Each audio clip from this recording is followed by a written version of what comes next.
造的车站呢，它没有呢钢筋水泥，它是利用呢竹片、木片、稻草、泥沙，甚至呢牛大便。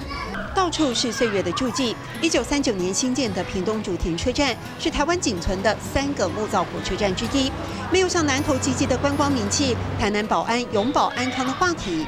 因为运输量不足，被调降为简易站，差点被备战。客家乡亲奔走，核定为铁道文化财产，才保留下来。以前在日据时代，过去是六堆的一个政治、经济、教育、文化的中心。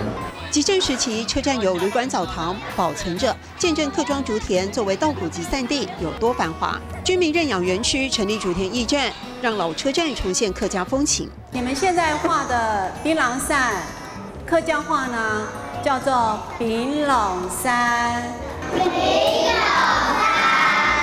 希望说能够让我们的小朋友到各个客庄去，了解我们客家的一些乡土跟产业。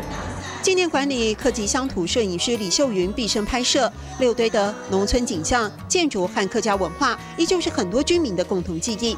客家妇女她也是很辛苦，她白天还要种田，晚上还要做家事。现在则有一群客家妈妈从厨房出发，为竹田的好水好米而努力。便当都叫番宝，就是有我们的客家小炒，还有我们当地农民所种的这些蔬菜，它吃起来味道就像我们妈妈在煮的那种米稀。这么该不会想你哈？为什么吸引客人？孤雄的米稀，孤雄跟米稀，家乡的味道，用食物去表达他们对家乡的爱。每天可以卖出上百个半包，也成了淳朴的竹田车站吸引人的新亮点。